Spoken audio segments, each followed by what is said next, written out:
예, 어지간 우리가 이제 서론적 차원에서 이렇게 하이데가에 대한 하이데가 형이상학을 우리가 이렇게 이제 간략하게 이제 일단 살펴보도록 하고요. 여러분 그 강의안을 봐주시기 바랍니다. 제가 읽어 나가면서 강의를 하도록 하겠습니다. 기존의 형이상학은 전체로서의 존재자, das Seiende im Ganzen을 생각하면서 사실은 존재를 말한다고 믿는다. 그것은 존재라고 부르면서 실제로는 존재자로서의 존재자를 기존의 형이상학은 생각한다. 예, 아까 제가 말씀드린 거고요. 이러한 기존의 형이상학에서 das Nicht라고 하는 것은 존재자에 대한 막연한 대립자에 그친다. 예, 그 말이고. 또 이러한 기존의 형이상학에서 영향을 받은 어거스틴의 무로부터의 창조의 교리, 이것을 하이데가가 비판을 했죠. Die christliche Dogmatik dagegen leugnet die Wahrheit des Satzes ex nihilo nihil fit und gibt dabei dem Nichts eine veränderte Bedeutung im Sinne der völligen Abwesenheit des ausgöttlichen Seienden. 기독교 교리는 무로부터는 아무것도 생기지 않는다. ex nihilo nihil fit. 이거는 굉장히 참 맞는, 논리학적으로 맞는 얘기죠. 그런데 이 기독교 교리가 이 참 논리학적으로 맞는 이 부분을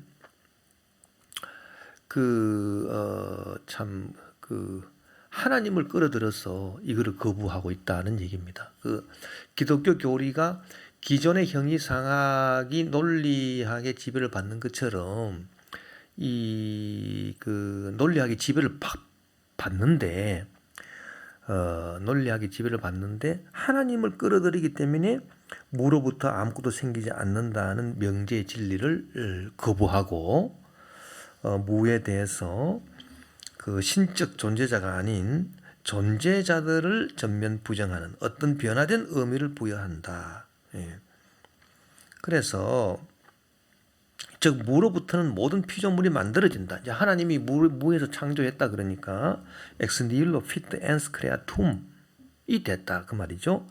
그래서 아까 제가 설명한 것처럼 무라고 하는 것은 이제 기존의 형이상학처럼 그 모든 존재자의 대립자로서의 무가 아니라 그 모든 존재자는 무에서 하나님이 만들어내셨기 때문에 무와 모든 존재자들은 이제 친하게 된 것이고요. 하나님은 무에서 만들어지지 않은 분이잖아요. 하나님은 스스로 계신 분이고, 그렇기 때문에 이제 무는 이제 고유한 존재자, 즉 하나님입니다. 최고 존재자, summum ens, 즉 피조되지 않는 존재자, ens in creatum, 하나님입니다. 하나님과 대립되는 개념으로 되었다. 이제 그 말이고요. 아우히에 zeigt die Auslegung des Nichts die Grundauffassung des Seienden an. 이러한 점에서도 무에 대한 해석이 존재자에 대한 근본 파악을 보여주고 있습니다. Die metaphysische Erälterung des Seienden hält sie aber in derselben Ebene wie die Frage nach dem Nichts. 그러나 이 기존의 형이상학은 이 존재자에 대한 말을 무와 같은 물음과 같은 차원에서 다루고 있다. 이게 무슨 말이냐면은 존재자에 대립되는 걸 무라고 봤잖아요. 그렇기 때문에 기존의 형이상학은 존재에 대립되는 무를 본 게 아니라 존재자에 대립되는 무를 봤다. 이제 그 얘기입니다. 존재자에 대한 물음과 같은 차원에서 무를 다루고 있다. 그런데 무를 제대로 다루었느냐? 다루지 못한다는 얘기예요. 물을 왜냐? 논리학의 지배를 받고 있기 때문에 물을 제대로 다루지는 못하지만 그래도 물을 어떤 수준에서 물을 보고 있느냐 하면 존재자와 대립되는 것으로서 물을 봤기 때문에 존재자하고 물을 같은 레벨에서 무를 보고 있다. 이제 그 얘기고요. 그래서 이 존재에 대립되는 무를 봐야 되는데 이 존재에 대립되는 무를 보지 않았다는 얘기입니다. 그래서 Die Frage nach dem Sein und dem Nichts. 그래 존재와 무에 대한 물음은 그러니까 이제 그 존재의 대립자로서의 무. 그래서 존재나 무에 대한 물음은 둘 다 기존의 형이상학에서는 찾아볼 수가 없다. 이제 그 얘기고요. 그런데 이제 그 하이데거 주장은 뭡니까? 하이데거 주장은 존재자의 그 존재를 다루는 것이 형이상학이 돼야 된다라고 하이데거는 주장하기 때문에 무라고 하는 것은 존재자에 대한 막연한 대립자에 그치는 것이 아니라 그 존재자의 그 존재의 대립자고 아까 우리가 쭉 설명했듯이 존재가 현존재로 드러나고 현존재가 무속으로 뛰어들므로써 결국은 무라고 하는 것은 존재자의 이 존재에 속해 있는 것으로 자신을 드러내고 있다. 이제 이렇게 말하고 있는 겁니다. 예. 아까 이제 제 강의를 쭉 듣고 이 강의안을 보면은 그래서 이 강의안이 그런 말이구나라고 하는 것을 여러분이 알게 될 것입니다. 근데 우리가 아까 헤겔 얘기할 때 헤겔은 이제 근대 철학자이기 때문에 그 데카르트, 칸트, 그 다음에 헤겔이죠. 그 헤겔은 또 논리학적인 그런 변증법적인 그 논리의 체계를 또 세운 사람이고요. 그래서 이 헤겔은 논리학의 영향을 받고 있는 사람인데 이 사람이 순수한 존재는 순수한 무와 똑같다. 이렇게 얘기를 했거든요. 그러면 이 사람은 현상학을 안 했는데 어떻게 무를 다루어서 순수한 존재는 순수한 무다. 이렇게 얘기할 수 있었겠느냐. 이렇게 우리가 의심을 가질 수 있지 않겠습니까? 그런데 이 헤겔이 Sein und Nichts gehören zusammen. 양자는 서로에게 속한다. 서로 뭐 같다 뭐 이런 얘기입니다. 그래서 Sein Das Sein ist das Nichts. 존재는 무다.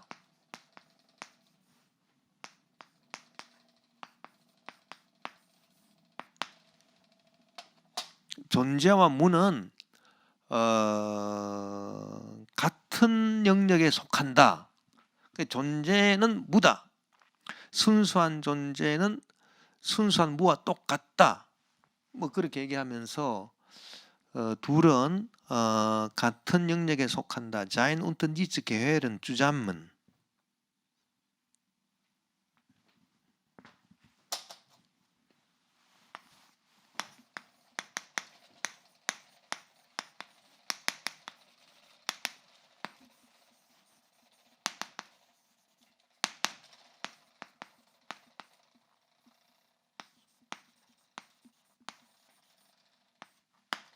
이 존재와 그 무는 서로 같은 영역에 속한다. 서로에게 속한다. 존재는 무에 속하고 무는 존재에 속한다. 서로 같다. 뭐 이런 얘기를 헤겔이 했는데 이것은 왜 헤겔이 했느냐? 뭐 헤겔이 뭐 현상학적으로 그 하이데거처럼 그렇게 그 존재가 현존대로 드러나고 현존재가 무속으로 뛰어들고 그렇게 해서 이 유한성이기 때문에 존재는 결국은 그 무구나 그렇게 그 얘기한 게 아니고요. 이 헤겔이 논리학적으로 이제 얘기를 해서 이렇게 얘기를 했는데 그거는 왜 그렇게 했느냐 하면은 이 무규정성 그러니까 그 논리적으로 따져가지고 볼 때에 Unbestimmtheit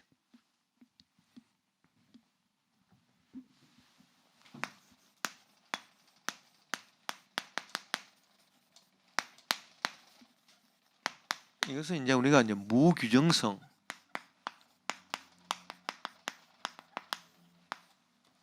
무규정성이라고 하고요. 규정이 안 되는 걸 말하면 규정이 안 되는 거. 그 다음에 뭐냐면은 직접성이다. 어떤 그 다른 거를 통과하지 않고 직접적이다. unmittelbarkeit.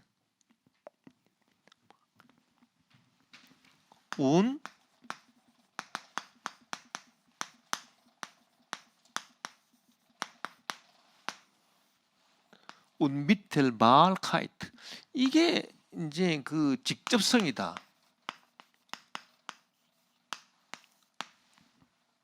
그 무규정성과 직접성에 있어서 이 존재와 무는 같더라. 이제 그 얘기거든요. 헤겔의 얘기는. 이게 무슨 얘기냐면은 unbestimmtheit, 무규정성. 규정이 안 된다는 얘기고요. unmittelbar, mittel이라고 하는 거는 이제 그 어떤 그 수단, 뭐 방법, 뭐 그런 것인데, mittelbar 그러면은 어떤 방법을 통해서, 어떤 간접적인 경로를 통해서 뭐 그런 뜻인데, 그게 안 된다는 얘기. 그래서 직접성이다.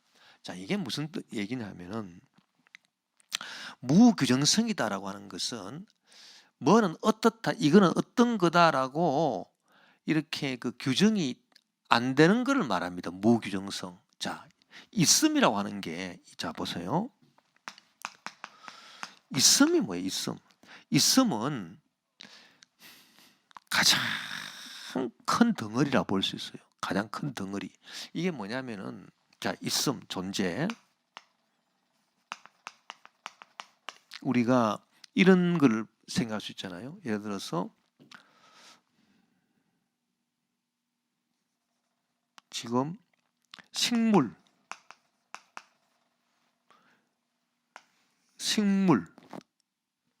그 다음에 동물,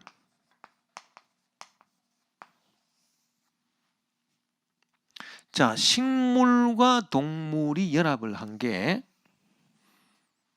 이걸 우리가 뭐라고 볼 수 있습니까? 식물과 동물을 같이 연합한 이 생물이죠. 생물입니다. 생물. 그러면 생물이 있고 또 뭐가 있어요? 돌멩이 같은 무생물이 있죠. 무생물. 그 생물과 무생물은 다르잖아요. 근데 이 두 가지를 또 합해버려. 합하면은 이 전체가 이렇게 나오죠. 전체가 있다. 이 전체가 있음이라고 하는 거예요. 있음. 이게 있음이에요. 그러니까 자 우리가 보면은 이 있음이라고 하는 것은 이 규정이 안 되는 겁니다. 자, 예를 들어서 어떤 식물을 보고 이것은 개나리다. 이것은 뭐 배추다. 규정한 거죠. 배추다, 개나리다 이렇게 규정한 거 아닙니까? 동물도 이것은 개다. 이거는 양이다. 소다. 말이다. 사람이다. 이렇게 규정한 거 아닙니까? 그런데 이제 이 생물도 이제 이거는 살아있는 생물이다. 규정한 거고요. 요거는 살아있지 않는 그런 무생물이다. 돌멩이 무생물이다. 이런 것도 무생물이다. 이렇게 규정이 된 거잖아요. 그런데 있음은 뭐 있음은 이런 것들을 다 포함하고 있는 건데, 있음은 결국 할 수 있는 말이 있으면 있습니다. 이렇게 밖에 말을 못해요. 있으면 있습니다. 이건 규정이 아니죠. 있음 그 자체로 끝나는 거예요. 있으면 있습니다. 이거는 뭐 동물이다. 이것은 양이다, 말이다, 소다. 이건 동물이다, 생물이다, 뭐 식물이다. 뭐 이거는 무생물이다. 이렇게 규정이 안 되는 것을 말합니다. 왜? 가장 큰 덩어리이기 때문에 그렇다는 얘기예요. 예. 그러니까 있음은 자, 있음을 규정해 가지고 있음은 뭐다 이렇게 규정으로 진술로 해버리잖아요. 이 논리적으로. 그러면 여기에 뭐도 들어갈 수 없어요. 여기에. 자, 있음은 사람이다? 말이 안 되잖아요. 사람은 있습니다. 이런 말이 돼도. 있음은 사람이다? 말이 안 돼. 있음은 짐승이다? 말이 안 되지. 있음은 뭐가 들어갈까 여기서? 예를 들어서 있음은 괴롭다? 있으면 뭐 말이 안 되잖아요. 있으면 괴롭다. 있음이라고 하는 거는 괴롭다. 있으면 뭐 슬프다. 있으면 뭐 좌우장 괴롭든 슬프든 뭐든 간에 그 있음이라고 하는 것이 가장 큰 개념이기 때문에 자 봐요. A는 B다라고 이렇게 얘기할 때 이 진술의 형식으로 할 때 이 규정인데 이 진술로 규정할 때 자 사람은 동물이다. 이건 말이 돼요. 이거는 이제 규정이 이렇게 동물이다 이렇게 규정이 되는 거예요. 예? 그러나 동물은 사람이다. 이 말이 안 되죠. 왜냐하면은 이 동물이 사람보다 더 크기 때문에 이 동물은 사람이다 이렇게 규정이 안 되는 겁니다. 사람은 동물이다. 이거는 규정이 돼 있다는 거지만. 예? 그리고 예를 들어서 뭐 저 사람은 아까 우리가 말했던 자인과 다자인 그래서 저 사람은 성실하다. 뭐 이런 거는 규정이 되는 거잖아요. 그러니까 성실은 사람이다. 뭐 이런 규정이 안 되지. 이거는 이렇게 말할 수 없는 거지 않습니까? 그러니까 자인이 다자인으로 되든지 안 그러면은 A는 B다라고 할 때 A가 그 B보다 그 범위가 작든지 안 그러면 자인이 다자인으로 그 진술이 될 때 이럴 때 규정이 가능한 거잖아요. 근데 있음이라고 하는 것은 가장 큰 개념이기 때문에 가장 큰 이것을 우리가 이제 그 유개념이라고 하죠. 가장 큰 유개념이기 때문에 있음은 뭐다 이렇게 규정이 안 되는 겁니다. 그래서 무규정성이고요. 그 다음에 직접성이다. 어떤 그 있음이라고 하는 것은 그 속에 어떤 간접적인 사다리가 없다는 얘기예요. 그래서 뭐 식물이다 동물이다 뭘 거쳐가지고 간접적으로 거쳐갈 수 있는 그런 것이 없다는 얘기입니다. 있음이라고 하는 것이. 예를 들어서 뭐 사람의 존재, 그러면 사람은 동물, 생물 이런 식으로 그 사람은 동물이고 사람은 또 생물이고 이런 식으로 그 간접적으로 이렇게 건너갈 수 있는 사닥다리가 있잖아요. 그런데 있음은 그런 사닥다리가 없어. 있음은 그냥 있음이야. 있음이 뭐 사닥다리를 타고 올라갈 수 있는 그게 없어. 직접성. 그래서 무규정성과 직접성이 그 바로 이 있음의 특징이고요. 그런데 해겔이 이 다 논리적으로 따진 거 아닙니까? 해겔이 없음도 보니까 없음이라고 하는 것도 없으니까 뭐 규정될 수가 없어요. 뭐 없는데 뭘 규정해? 뭐 없는 걸 놓고 이걸 뭐다 이렇게 규정할 수 없잖아요. 또 없다라고 하는 것도 어떤 사다리가 없어. 간접적으로 타고 갈 수 있는 그 직접성. 그래서 무규정성과 직접성이 있음에도 있고 없음에도 있고 다 같이 있는 거예요. 그래서 이러한 논리적 차원에서 해겔은 있음은 없습니다. Das Sein ist das Nichts 이렇게 얘기한 것입니다. 그러니까 이거는 그 해겔의 그 논리학적 입장에서 얘기한 것이고요. 그 현상학적 입장에서 하이데거가 얘기한 거하고는 완전 다른 얘기예요. 하이데거는 이런 입장에서 존재는 무다 이렇게 얘기한 게 아니라 아까 우리가 살펴봤듯이 그 현상학적 체험의 차원에서 유한성이라고 하는 그 만물을 체험하는 차원에서 존재가 다자인으로 다자인이 무로 뛰어드는 그것을 전체적인 그 과정을 현상학적으로 파악을 하고 우리가 그렇게 그 존재를 무로 규정한 것입니다. 그래서 존재 자체가 본질적으로 유한하다는 얘기예요. 본질적으로 유한하다. 또 무 속으로 들어서 있는 현 존재의 초월 속에서만 존재가 자신을 드러내는 까닭이다. 그 까닭에 존재는 무다. 그렇게 얘기하는 거예요.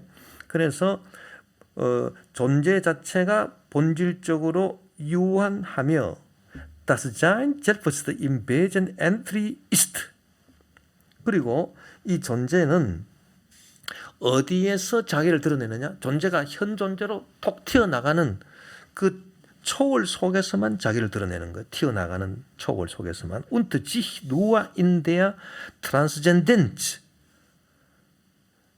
des Daseins offenbart. 이렇게 됩니다. 그래서 현 존재의 초월 속에서만 현 존재로 딱 초월하는 현 존재로 존재가 초월하는 거기서만 존재가 자기를 드러내는 것이고, 그런데 현 존재는 뭐냐? 현 존재는 des in das Nichts hinausgehaltenen Daseins라 그랬습니다. 그래서 그 독일어가 이제 보면 des Daseins인데 그 안에 그 이제 그렇게 되어 있죠. 요거는 이제 그 독일어 해석의 이제 그 독일어를 해석하는 법을 알아야 되는 것인데,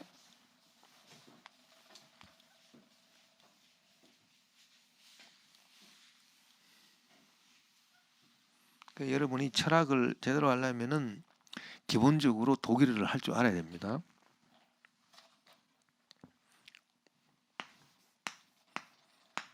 des in das Nichts hinaus gehaltenen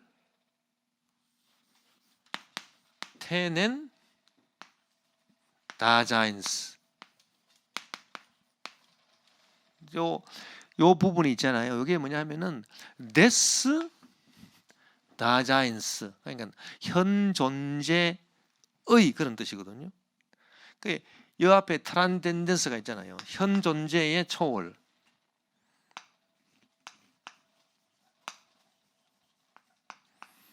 그러니까 현 존재의 초월 속에서만 존재가 자기를 드러낸다. 그러니까 존재가 현 존재로 이렇게 초월하는 거기서만 존재가 자신을 드러내는데, 이 현 존재는 데스, 이 현 존재의 그러니까 현 존재의 초월이고, 이거는 초월 속에서 존재가 드러나는 것이고요. 이 현 존재를 여기에 설명해 주는 거예요. 이 구절이. 이 구절은 현 존재를 수식해 주는 거예요. des Daseins, 현 존재의. 그러니까 영어로 말하자면 이건 of고 of 뭐 Dasein 이렇게 되겠죠.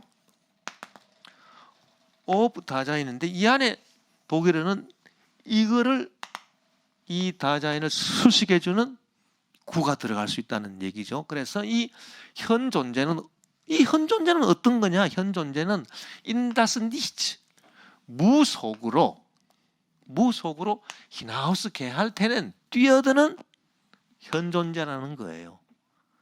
그러니까 아까 우리가 설명한 대로 존재는 현 존재로 나가면서, 현 존재로 초월해 나가면서 현 존재의 초월 속에서 존재는 자기를 드러내는 거고, 이 현 존재는 어디로 뛰어들어요? In das Nichts, 무속으로 hinausgehaltenen, 무속으로 뛰어드는 그런 현 존재라. 현 존재는 이제 무속으로 뛰어드는 거예요. 그래서 존재가 현 존재를 거치고 현 존재를 통해서 또 현 존재가 무로 뛰어든다. 그래서 존재가 무가 되는 거다.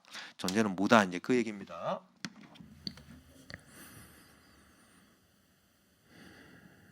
그래서 이제 하이데거가 주장처럼 만일 존재 자체에 대한 물음이 형이상학을 포괄하는 물음이고, 그리고 이제 이 새로운 형이상학이 기존의 형이상학처럼 논리학의 지배를 받지 않는다면 무에 대한 물음을 해야 되고, 무에 대한 물음이 형이상학 전체에 대한 물음이라고 하는 것이 증명이 된다. 결국 존재는 무기 때문에 그 형이상학에서 이제 존재를 다루는 것은 결국은 무를 다루는 것이 돼야 된다. 그리고 무에 대한 물음은 그것이 우리에게 부정의 근원에 관한 문제를 강요하는 까닭에, 즉 근본적으로 형이상학에 있어서 논리학의 정당한 지배권에 관하여 판결을 지을 것을 강요하는 까닭에 형이상학을 철저하게 지배한다. 이제 그렇게 얘기했습니다. Die Frage nach dem Nichts, 무에 대한 질문은 duly greift aber zugleich das Ganze der Metaphysik, sofern sie uns vor das Problem des Ursprungs der Verneinung zwingt. Das heißt im Grunde vor die Entscheidung über die rechtmäßige Herrschaft der Logik in der Metaphysik. 그래서 그 논리학의 그 형이상학에 있어서 인대한 메타피직 제일 마지막 구절에 형이상학에 있어서 그 로직 그 논리학의 헤어샤프트 레트메시게 헤어샤프트 아주 정당한 그 지배권에 대해 가지고 거기에 대해서 엔트샤이동 이 결판낼 것을 판결을 딱 때려서 이제 논리학의 지배권은 더 이상 있을 수가 없어. 뭐 이런 식으로 엔트샤이동 판결을 딱 내는 것으로 우리를 강요한다는 겁니다. 무에 대한 그 질문이. 왜냐하면은 논리학은 무를 다룰 수 없기 때문에 그렇게 딱 이렇게 강요하기 때문에 형이상학을 완전히 새롭게 바꿔버린다. 철저하게 형이상학을 지배를 해서 기존의 형이상학을 다 이제 바꾸어 버린다. 이제 그렇게 주장하는 것입니다.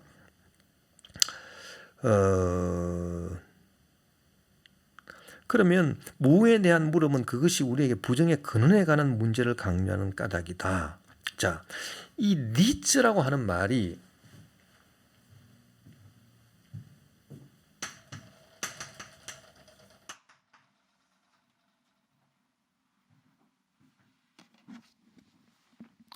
이 말이 뭐냐면은 이 말은 이 니츠라고 하는 거는요 없다는 거예요. 없다라고 하는 것은 모든 부정의 근원이야. 모든 부정의 근원. 없음이라고 하는 것은 모든 부정의 근원이다. 예. 부정이 뭡니까? 아니요라고 하는 거잖아요. 그 영어로 말하면 not not라고 하는 거. 아니요라고 하는 부정의 근원이 니즈 없는 거라는 거예요. 우리가 무엇이 없다 그러면 없어? 없다라고 하는 게 뭘까? 없다라고 하는 것은 결국은 무엇이 아닙니다. 뭐가 아닙니다. 이것이 그렇지 않습니다. 뭐 부정하는 거. A는 B가 아닙니다. 없습니다. 아닙니다. 모든 부정의 가장 근본적인 그 밑바닥이 없음이에요. 없음. 없다라고 하는 것은 부정, 아니다라고 하는 것의 가장 근본적인 밑바닥이죠. 그렇죠? 그 무가 그런 거기 때문에 이 무라고 하는 것은 논리적으로 다룰 수가 없다는 거예요. 없는 거기 때문에 모든 부정의 근원이야. 모든 부정의 근원이기 때문에 논리적으로 뭔가를 다루려면은 뭐가 긍정할 수 있는 게 있어야 되잖아요. 예를 들어서 A는 B라든지 뭔가 긍정할 수 있는 건덕지가 있어야 논리가 성립하잖아요. 그렇잖아요.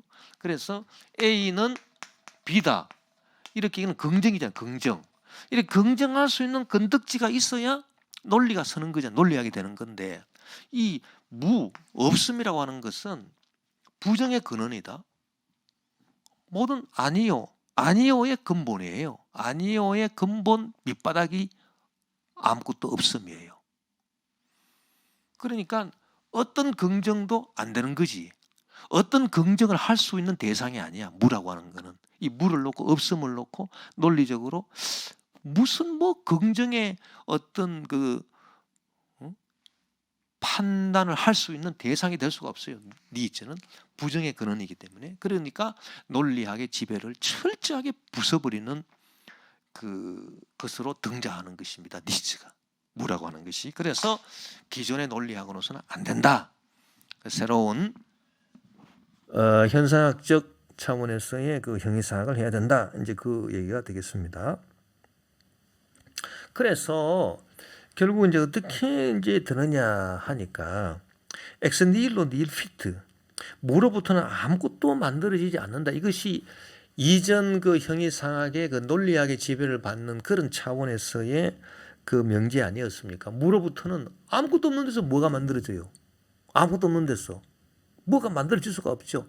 그래서 엑스 니힐로 니힐 피트 무로부터는 아무것도 만들어지지 않는다는 이 옛 명제, 옛 형이상학 논리학의 지배를 받는 옛 명제가 이제 어떻게 바뀌느냐? 현상학적 차원에서 새로운 형이상학, 즉 하이데거가 하고자 하는 그런 형이상학으로 하게 되면은 어떻게 되느냐? 존재는 무기 때문에 무는 또 존재예요.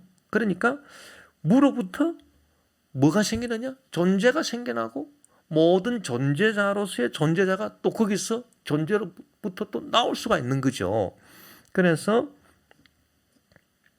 엑스 니힐로 옴네 엔스과 엔스 피트 무로부터 모든 존재자로서의 존재자가 생긴다. 이렇게 될 수 있는 거예요. 자, 아무것도 없는 것에서 모든 존재자로서의 존재자가 생긴다. 이거는 논리적으로 안 맞는 말이잖아요. 그러나 우리가 그 논리 이전에 그 현상학적 차원에서 체험을 통해서 우리가 알아보면 아무것도 없는 데서 모든 존재자로서의 존재자가 생겨나고 있잖아요. 그렇잖아요. 존재자가 존재를 통해서 현존재를 통해서 없어지는 것도 유한성이고 또 아무것도 없는 데서 또 무엇인가 또 생겨나. 아무것도 없는 데서 그것을 우리가 체험적으로 보고 있잖아요. 그래서 엑스 니힐로 옴네 엔스과 엔스 피트 이렇게 또 말할 수 있다. 이거는 이제 논리학 이전에서 논리학 차원 이전에서 말할 수 있는 것이다. 예.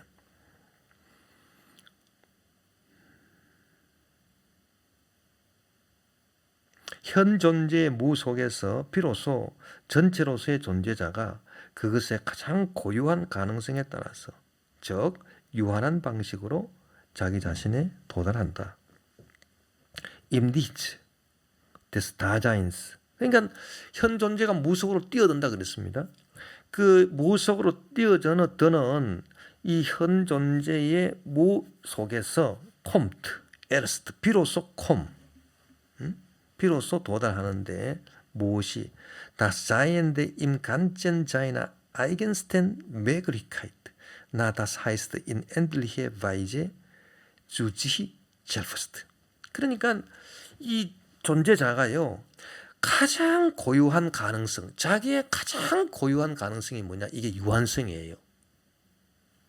참 하이데거가 아주 참 이게 잘 보고 있어요. 근데 이 존재자도요 가능성이 많아. 그러니까 아까 우리가 이제 존재자의 존재가 그 속에 숨어 있는 속성이 뭐 100가지가 있다 그러면 그 100가지가 다 가능성 아닙니까? 그 중에서 존재자의 존재의 가능성 중에서 뭐 100가지가 있다. 그 중에 한 가지가 톡 튀어나온 게 다자연이다. 그렇게 얘기했는데 그 존재자의 존재 가능성들 중에서 가장 이 존재자의 그 모든 만물 존재자의 가장 고유한 그러니까 Eigensten, seiner Eigensten Möglichkeit 가장 고유한 가능성이 있다 이거예요. 가장 고유한 가능성. 그러니까 가능성도 이 존재의 가능성이 뭐 100가지가 있는데 이 중에 한 가지가 툭 튀어나온 게 다자연인데 여기서 그냥 다른 가능성보다도 가장 이 존재자에게 고유한 가능성이 있어요. 그게 뭐냐? 그게 바로 유한성이라고 하는. 다른 말로 하면 죽음이라 죽음. 이 죽음의 가능성은 이 모든 존재자의 가장 고유한 가능성이에요. 비극이죠. 네. 그러나 사실이에요. 그러니까 예를 들어서 이 가장 고유한 가능성이 뭘까? 이거는 반드시 다자연으로 나와가지고 다자연에서 무로 사라질 수밖에 없는 가능성이란 말이에요. 이 가능성이 있다는 거예요. 이 가능성이 뭐냐? 유한성이라는 거예요. 그러니까 시간이 지나가면은 반드시 이 유한성이라고 가능성은 더 이상 이 존재 속에 머물러 있을 수가 없고, 반드시 이 유한성이라고 하는 이 가능성은 반드시 다자연을 통해 가지고 이 드러나게 되게 있고, 유한성은 다자연을 통해서 자기를 드러나게 돼 있고, 또 무속으로 사라질 수밖에 없는 그런 가능성이 바로 유한성이에요. 유한성. 그 유한성, 엔트리카이트, 유한성이라고 하는 가능성인데, 이것이 모든 존재자 중에서 가장 고유한 그 가능성이라 그랬습니다. 예, 그래서 현 존재의 무 속에서 그 현 존재가 이제 무 속으로 뛰어들잖아요. 그 현 존재가 무 속으로 딱 뛰어드는 그 무 속에서 비로소 이제 전체로서의 존재자, 이 존재자가 자기의 가장 고유한 가능성, 즉 그 가능성에 따라서, 즉 유한한 방식으로 자기 자신에게 도달한다. 그래서 결국은 사라져 버린다, 없어져 버린다. 이제 그 얘기입니다. Im Nichts des Daseins kommt erst das Sein in ganzen seiner eigensten Möglichkeit, na das heißt in endlicher Weise zu sich selbst. 예, 그래서 그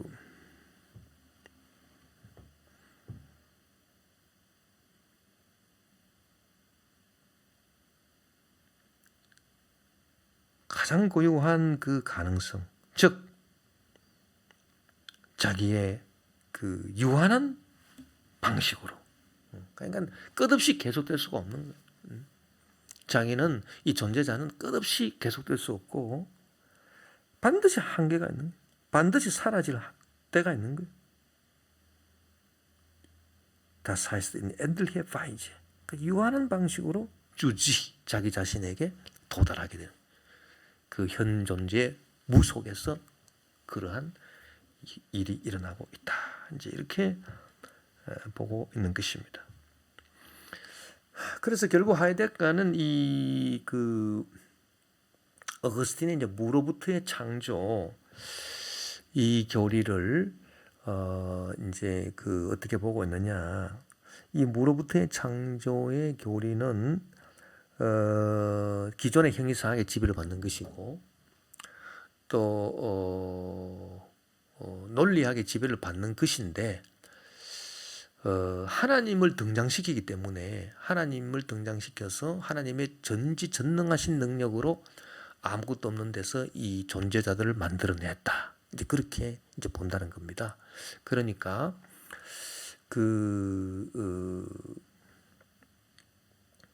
논리학의 지배를 받고 있지만 그 논리를 뛰어넘는 것을 하나님의 어떤 전능성에서 찾고 있는 거죠. 하나님의 전능성에서 논리를 뛰어넘어 가지고 기존 형이상학을 받아들였지만 기존 형이상학의 논리를 뛰어넘어서 무로부터 하나님이 세상 만물을 창조하셨다. 그렇게 어거스틴이 이제 말하고 있는데, 그것은 결국은 무라고 하는 것을 이제 하나님의 대립자로 보는 것이고, 존재자의 대립으로 보는 그런 고유한 원래 형이상학, 기존의 형이상하고 달리 이제 하나님의 대립자로 보는 것이고, 그래서 그러나 논리학의 지배를 계속 받고 있기 때문에 하나님 안에서 무를 보지 않잖아요. 하나님 안에서 무를 보지 않고 그 하나님이 무와 상관할 수 있는 그런 그 얘기를 전혀 하지 못하고 있기 때문에 무를 다루지 못한다. 결국 이 기독교의 창조 교리도 그렇게 이제 보고 있는 것이고, 올바른 형이상학은 무를 다룰 수 있어야 된다. 무를. 그런데 하나님이 무를 다룰 수 있느냐? 무를 다룰 수 없다. 뭐 그렇게 얘기하는 거죠.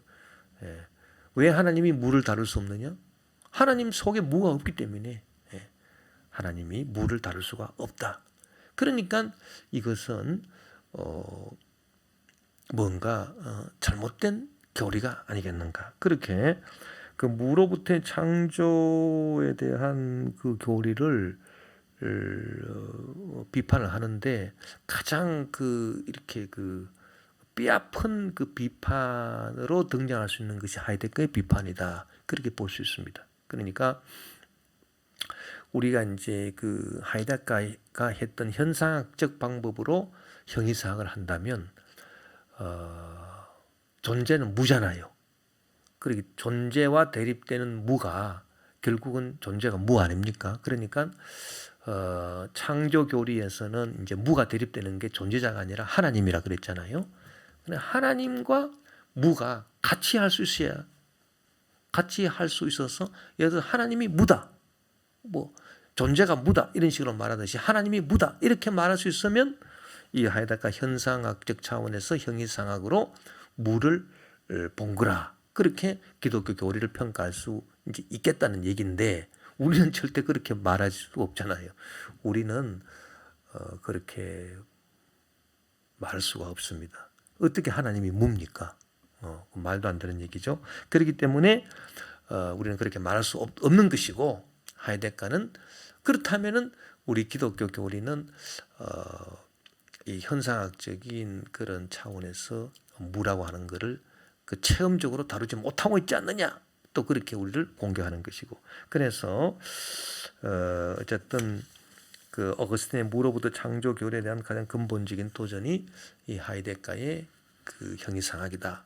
그렇게 우리는 보고 있습니다. 그러나 결국은 이 문제를 해결하려고 그러면 그 간단해요. 그건 뭐냐면 하나님은 전지전능하시기 때문에, 하나님의 전능하심이라고 하는 것은 어떤 그 논리적인 차원을 벗어난다. 어떤 이성적 차원을 벗어나는 초월적인 이성이다. 그렇게 우리가 보고요. 그렇기 때문에 하나님은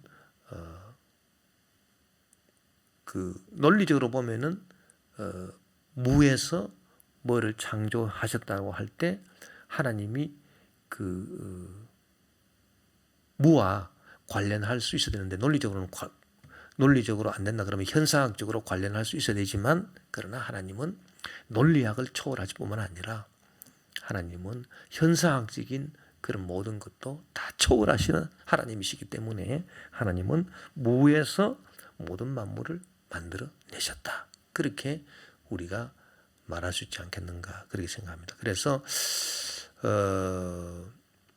논리학을 초월하는 것이 이제 현상학이라면, 하나님은 논리를 초월할 뿐 아니라 하나님은 현상학도 초월해서 무와 상관하지 아니하시고도 무에서 세상 만물을 만들어 내실 수가 있는 분이다. 이렇게 우리는 그 하나님의 전능성을 말할 수 있다. 그렇게 생각합니다. 그것이 어거스틴의 무로부터의 창조 교리다. 그렇게 말할 수 있겠습니다. 이것으로 오늘 강의를 마치겠습니다.